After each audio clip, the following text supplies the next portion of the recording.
दोस्तों आज इस वीडियो में मैं आप सबों को बताऊंगा कि किस प्रकार आईब्रो को रीशेप करना है या किस प्रकार उनका थिकनेस आप सबों को चेंज करना है।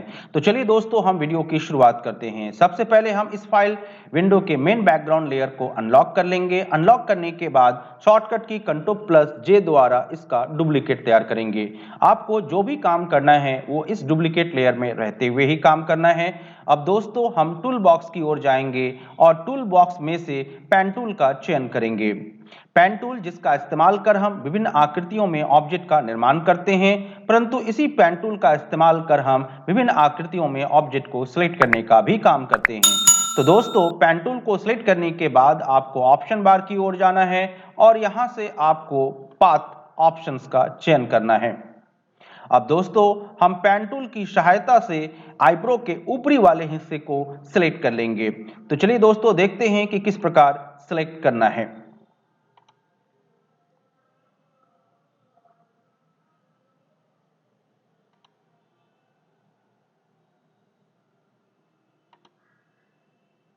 दोस्तों काम करने के दरमियान अगर किसी प्रकार की गलती हो जाती है तो आप यहां शॉर्टकट की Ctrl+J का इस्तेमाल करेंगे।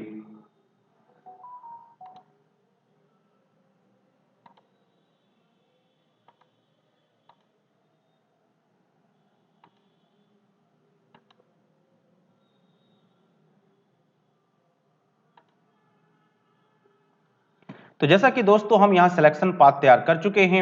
अब इस सिलेक्शन पाथ को सिलेक्शन एरिया में कन्वर्ट करने के लिए शॉर्टकट की Ctrl+Enter का इस्तेमाल करेंगे। अब दोस्तों इस सिलेक्शन एरिया को स्मूथ करने के लिए आपको फिल्टर मेनू में जाना है और ब्लर सब मेनू लिस्ट में से गॉसियन ब्लर का इस्तेमाल करना है, जहां पर आपको अधिकतम 3 पिक्सल तक का वैल्यू सेट करना है और उसके बाद दोस्तों ओके बटन पर क्लिक करना है। अब हम इस सिलेक्टिव पार्ट का डुप्लीकेट तैयार करने के लिए शॉर्टकट की Ctrl+J का इस्तेमाल करेंगे। इस प्रकार हम आईब्रो के ऊपरी वाले हिस्से का डुप्लीकेट तैयार कर चुके हैं लेयर 1 की ओर।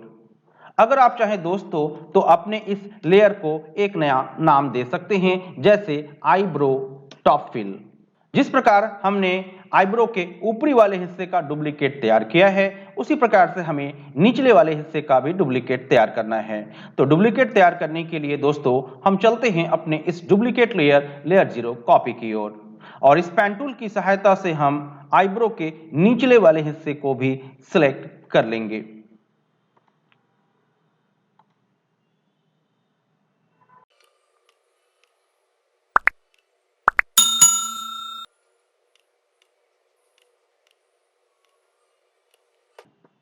इस प्रकार हम यहाँ सिलेक्शन पाथ तैयार कर चुके हैं। अब इस सिलेक्शन पाथ को सिलेक्शन एरिया में कन्वर्ट करने के लिए शॉर्टकट की Ctrl+Enter की का इस्तेमाल करेंगे। उसके बाद दोस्तों सिलेक्शन एरिया के एज को स्मूथ करने के लिए फेदर का उपयोग करेंगे और फेदर सिलेक्शन डायलॉग बॉक्स को खोलने का शॉर्टकट की होता है Shift+F6। तो दोस्तों हम यहाँ प्रेस करेंगे Shift+F6। आप देख सकते हैं दोस्तों कि फेदर सिलेक्शन का डायलॉग बॉक्स खुल चुका है, जहां पर आपको 2 पिक्सल्स का वैल्यू सेट करना है और फिर ओके बटन पर क्लिक करना है। अब इस सिलेक्टिव पार्ट का डुप्लीकेट तैयार करने के लिए हम शॉर्टकट की Ctrl+J का इस्तेमाल करेंगे। तो जैसा कि दोस्तों सिलेक्टिव पार्ट का डुप्लीकेट तैयार हो चुका है लेयर 1 की ओर। आप चाहें तो इस लेयर को एक नया नाम दे सकते हैं, जैसे आईब्रो बॉटम फिल।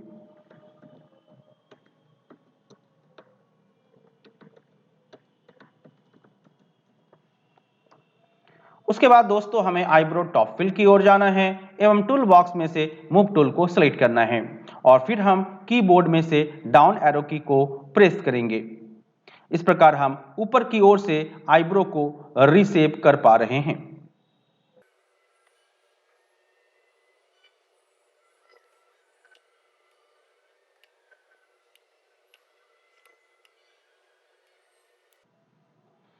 ऊपर की ओर से आईब्रो को रीशेप करने के बाद दोस्तों आप एंटर की को प्रेस कर दें। अब हम नीचे की ओर से आईब्रो को रीशेप करेंगे, जिसके लिए हमें जाना है आईब्रो बॉटम फिल की ओर और कीबोर्ड में से अप एरो की को प्रेस करेंगे।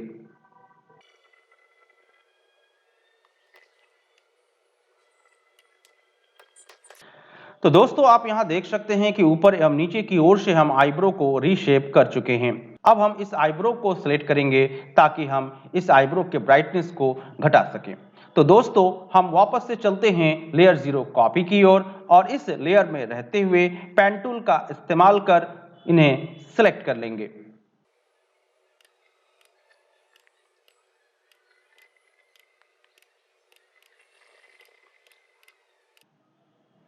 तो जैसा कि दोस्तों हम यहां सिलेक्शन पाथ तैयार कर चुके हैं, सिलेक्शन पाथ को सिलेक्शन एरिया में कन्वर्ट करने के लिए शॉर्टकट की कंट्रोल+ इंटर का इस्तेमाल करना है। अभी सिलेक्शन एरिया के एज को स्मूथ करने के लिए फेदर सिलेक्शन डायलॉग बॉक्स की ओर हमें 2 पिक्सल्स का वैल्यू सेट करना है और ओके बटन पर क्लिक कर देना है। अब दोस्तों हम इस सिलेक्टिव पार्ट का डुप्लीकेट तैयार करने के लिए शॉर्टकट की कंट्रोल+J का इस्तेमाल करेंगे, जैसा कि हम यहां डुप्लीकेट तैयार कर चुके हैं लेयर 1 की ओर। अगर आप चाहें तो अपने इस लेयर के लिए एक नया नाम निर्धारित कर सकते हैं, जैसे आईब्रो।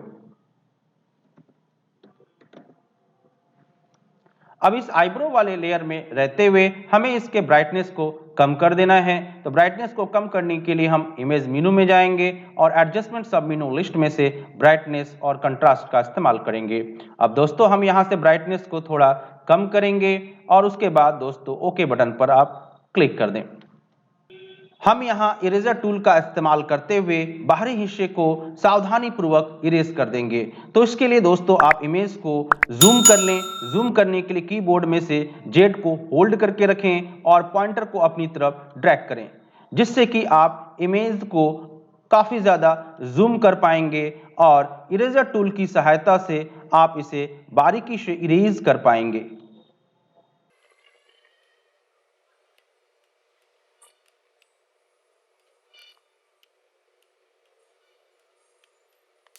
जैसा कि दोस्तों हम यहाँ पर आईब्रो को रीशेप कर चुके हैं। अब दोस्तों हम इन सभी लेयर्स को सिलेक्ट करते हुए इन्हें मर्ज कर देंगे।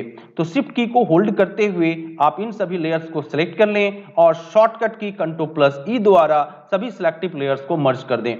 अब आप दोस्तों यहाँ पर देख सकते हैं कि पहले आईब्रो कैसा दिखता था और अब आईब्रो आपको कैसा दिख रहा है। अगर वीडियो आप सबों को पसंद आया है तो आप वीडियो को लाइक कर दें और यदि आप चैनल में बिल्कुल नए हैं तो आप चैनल को सब्सक्राइब कर दें।